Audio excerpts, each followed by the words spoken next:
ಕಾರ್ಯಕ್ರಮಕ್ಕೋಸ್ಕರ ನಮಗೋಸ್ಕರ ಬಂದ್ರಿ. ಇವತ್ತಂತೂ 4 ಗಂಟೆಗೆ ಬಂದಿದ್ದಲ್ಲ ನೀವು ಅಂತ ಗೊತ್ತು ನಮಗೆ ಅಲ್ವಾ? ಪರವಾಗಿಲ್ಲ. ಹನೀಫ್ ಅವರೇ, ಆಂಬ್ಯುಲೆನ್ಸ್ ಚಾಲಕರನ್ನ ನಾವು ನೋಡ್ತಾ ಇರ್ತೀವಿ. ವೇದಿಕೆ ಮೇಲೆ ನೋಡೋದು ಬಹಳ ಕಡಿಮೆ. ಯಾಕಂತ ಹೇಳಿದ್ರೆ ಒಂದು ಕಡೆಯಿಂದ ಇನ್ನೊಂದು ಕಡೆಗೆ ರೋಗಿಗಳನ್ನ ಕರ್ಕೊಂಡು ಹೋಗೋದ್ರಲ್ಲಿ ಅದೇ ಜೀವ, ಅದೇ ಜೀವನ, ಆ ಜೀವವನ್ನು ಉಳಿಸ್ಬೇಕು ಅಂತ ಹೇಳಿ ಎಲ್ಲಿ ಏನಾದರೂ ಪರವಾಗಿಲ್ಲ ಅಂತ ಹೇಳಿ ತುಂಬ ಸ್ಪೀಡಾಗಿ ಅವರನ್ನು ಆಸ್ಪತ್ರೆಗೆ ತಲುಪಿಸ್ತಾ ಇರ್ತೀರಾ.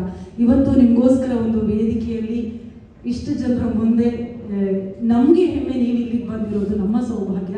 ಹೇಗೆ ಅನ್ನಿಸ್ತಾ ಇದೆ? ಹೇಗಿದೆ? 32 ವಿಶೇಷ ಕೇಸ್ಗಳನ್ನು ಕೂಡ ನೀವು ಅಷ್ಟೇ ಪ್ರೀತಿಯಿಂದ ನಿಭಾಯಿಸಿದ್ದೀರಾ. ನಿಮ್ಮ ಜರ್ನಿ ಬಗ್ಗೆ ಒಂದು ಪುಟ್ಟದಾಗಿ ಹೇಳೋದಾದ್ರೆ. ಎಲ್ಲರಿಗೂ ಮೊದಲನೇದಾಗಿ ನಮಸ್ತೆ.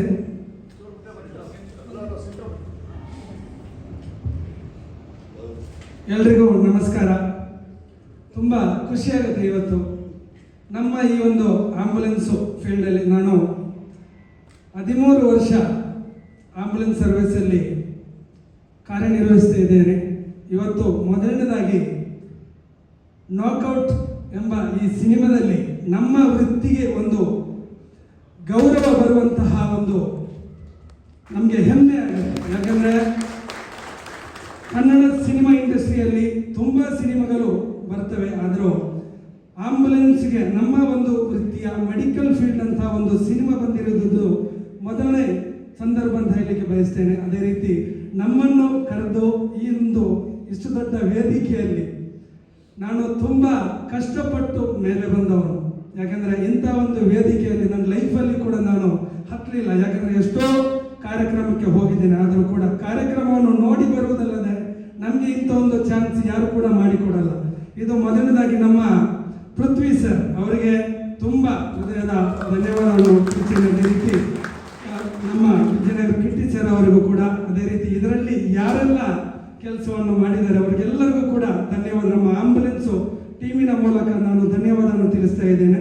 ಈ ಒಂದು ಸಿನಿಮಾ ಎಲ್ಲರೂ ಕೂಡ 19ನೇ ತಾರೀಕು ರಿಲೀಸ್ ಆಗುತ್ತೆ. ನಾವೆಲ್ಲರೂ ಕೂಡ ಹೋಗಿ ನಿಮಗೆ ಸಪೋರ್ಟ್ ಯಾವತ್ತೂ ಕೂಡ ಇರುತ್ತೆ. ನಮ್ಮ ತಂಡದ ಎಲ್ಲ ಆಂಬ್ಯುಲೆನ್ಸು ಇಡೀ ಕರ್ನಾಟಕದ ಸಪೋರ್ಟ್ ನಿಮ್ಮ ಮುಂದೆ ಇರುತ್ತೆ. ಅದೇ ರೀತಿ ಇನ್ನು ಮುಂದಕ್ಕೂ ಕೂಡ ಈ ಒಂದು ಸಿನಿಮಾ ನೋಡಿ, ಇದರಲ್ಲಿ ನಾವು ಸಿನಿಮಾವನ್ನು ನೋಡಲಿಲ್ಲ, ಇನ್ನು 19ನೇ ತಾರೀಕಿಗೆ ನೋಡಬೇಕಾಗುತ್ತೆ. ಯಾವ ರೀತಿ ಮಾಡಿದ್ದೀರಾ ಅಂತ ನಮಗೂ ಕೂಡ ನಮ್ಮ ಈ ಒಂದು ನಾಕ್ಔಟ್ ಸಿನಿಮಾದಲ್ಲಿ ನಮಗೂ ಕೂಡ ಹೆಮ್ಮೆ ಪಡುವಂಥ ವಿಷಯ. ನೀವು ಕೂಡ ನಮಗೆ ಸಪೋರ್ಟನ್ನು ನೀವು ಕೊಡ್ತಾ ಇದ್ದೀರಾ. ಅದೇ ರೀತಿ ಇನ್ನು ಮುಂದಕ್ಕೂ ಕೂಡ ಕೊಡಬೇಕು.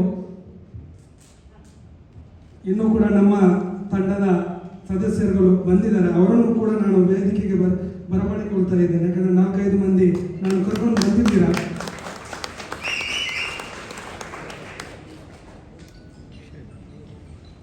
ಅಭಿಗೌಡ ಅವರು ದಯವಿಟ್ಟು ಬರಬೇಕು. ಮುತ್ತುರಾಜ್, ಸಲ್ಮಾನ್ ಹಾಗೂ ಮಂಜುನಾಥ್ ಅವರು, ಇವರು ಕೂಡ ಹಲವು ವರ್ಷಗಳಿಂದ ಅತ್ಯದ್ಭುತವಾಗಿ ಕೆಲಸ ಮಾಡ್ತಾ ಇದ್ದಾರೆ. ಯಾಕಂದರೆ ಹೇಳಿದರೆ ನಮ್ಮ ಆಂಬ್ಯುಲೆನ್ಸ್ ತಂಡ ಅಂದರೆ ಎಲ್ಲರೂ ಕೂಡ ನಾವು ಜೊತೆಯಾಗಿ ನಿಂತು ಕೆಲಸ ಮಾಡುವವರು. ಅವನ ಮೇಲೆ ಇವನ ಕೆಳಗಡೆ ಆ ಥರ ಯಾವುದೂ ಕೂಡ ನೋಡಲ್ಲ. ಯಾಕಂದರೆ ನಾವು ನಮ್ಮ ಬೆನ್ನೆಲುಬಾಗಿ ಯಾರೆಲ್ಲ ನಿಲ್ತಾರೆ ಅವರಿಗೆ ನಾವು ಯಾವತ್ತೂ ಕೂಡ ಸಪೋರ್ಟ್ ಆಗಿ ನಾವು ನಿಲ್ತೇವೆ. ನೋಡಿ, ನಾನು ಮಂಗಳೂರಿಂದ ಫಸ್ಟ್ ಟೋಟಲ್ 32 ಕೇಸನ್ನು ನಾನು ಮಾಡಿದ್ದೇನೆ ಆಲ್ರೆಡಿ. ಇಷ್ಟರವರೆಗೂ ಕೂಡ ಯಾವುದೂ ಕೂಡ ಡೆತ್ ಆಗಿಲ್ಲ. ನಾನು ಚೆಕ್ ಮಾಡಿದಂಥ ಕೇಸು ಎಲ್ಲವೂ ಕೂಡ 32 ಕೇಸ್ ಕೂಡ ಸಕ್ಸಸ್ಫುಲ್ ಆಗಿದೆ. ಒಂದು ಆಂಬ್ಯುಲೆನ್ಸ್ ಚಾಲಕ ಅಂದರೆ ಎಷ್ಟು ಕಷ್ಟ ಇದೆ ಅಂದರೆ ಅಷ್ಟು ಸುಲಭದ ವಿಷಯ ಅಲ್ಲ. ಎಲ್ಲ ಒಂದು ನಮ್ಮ ಜೀವದ ಅಂಗನ್ನು ತೊರೆದು ಇನ್ನೊಬ್ಬರ ಜೀವವನ್ನು ಉಳಿಸುವವನೇ ನಿಜವಾದ ಆಂಬ್ಯುಲೆನ್ಸ್ ಚಾಲಕ.